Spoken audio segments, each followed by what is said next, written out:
Hey guys, what's up? This is Jorge Guerra with Words of War Gaming. Today we're going to be talking about Remember Me, which is from Capcom. Remember Me is actually the story of Nilin, who's an elite memory hunter. She apparently has gotten captured, lost her memories, and she's got to fight back to get them back. So, all in all, that's kind of what the game gives you. Story first. Story is a little bland when you start. You kind of have to take a lot of things just on faith, kind of, sort of.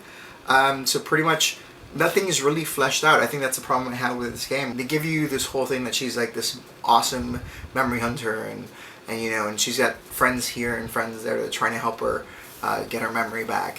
But none of it is really ever fleshed out. You kind of go through the game just accepting things for what they are, and you never really build a connection with the main character, which is super important in a game.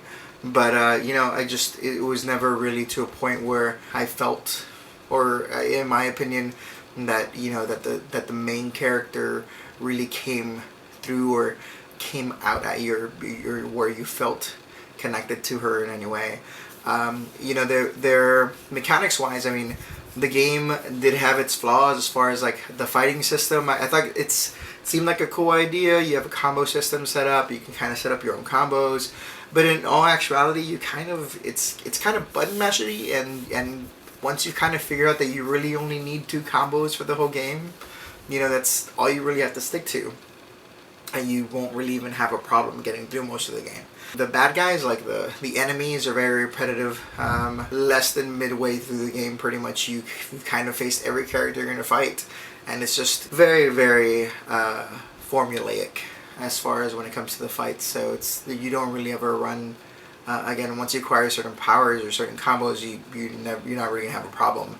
But they try to include little side games like hunting down little bugs and finding little pieces of information, which just seem kind of there to try to add replay value. I don't mind somebody fleshing out a world, but when I have to pick up pieces of the information of the world, not even the story, has nothing to do with the story, just pretty much just like, hey, this thing was built blah blah blah, and it's a whole paragraph about, I don't want to read things that are going to take me away from the game. Like I want to be immersed in the experience. Doing things like that to me just kind of takes you out of it when it has nothing to do with the game. If it was correlated with the storyline or something like that, I'd understand. But to me, it just felt like they were trying to add more things to make it look like there was more game than there really was. Now, graphics-wise, this thing looks amazing. Graphics-wise, whoever did the lighting for this, and I should really look it up, but the lighting on this is amazing.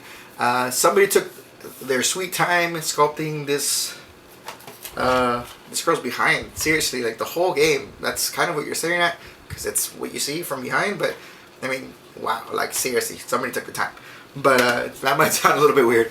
But but honestly, like the way it looks great. I mean, it kind of gets that look. The one gripe maybe that I have about the graphics wise is the fact that the world looked cool and it looked clean, but the palette that they chose was kind of dead. Also, like, whenever you were in the world, there really wasn't much interaction to make the world feel real. So it kind of felt very isolated, and it wasn't supposed to be. That's not the feeling they were going for, but it felt very empty. Like, it felt very empty, so it didn't feel organic. There were certain things that they tried to add to, like, give it that feel of a lived-in space, but it didn't feel that way. It felt like this was a brand new city, nobody had ever lived in it. You're, pristine, never been touched. So it wasn't organic, for a very alien. Didn't add to, again, it made you kind of, it took you out of the game a little bit.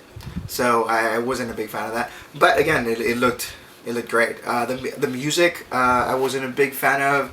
They were kind of trying to do this whole electronica thing and orchestral at the same time, and just sometimes I don't think it was placed correctly.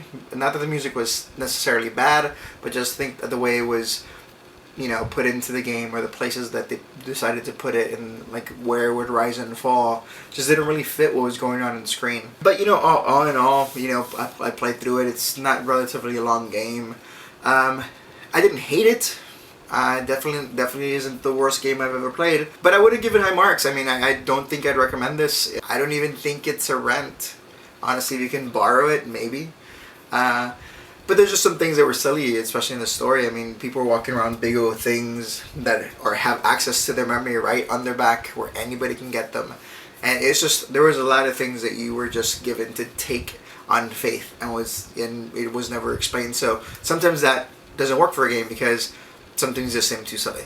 But again, I would probably, as far as ratings go, I would probably give this around a 6. I will probably sell it back. I probably will never play it again.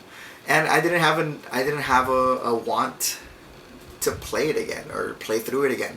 Again, there's a lot of things that I try to put in there for replay value, but you know what really gives you replay value in a game is for it to be a good game. So extras and all that stuff doesn't matter. I mean, Super Mario Brothers, of course, control going all the way back. Didn't have extras. Good games that have come out since then also. They don't necessarily need to have extras or little hidden things for you to want to play through it again. You just want to play through it again because it was that good of experience.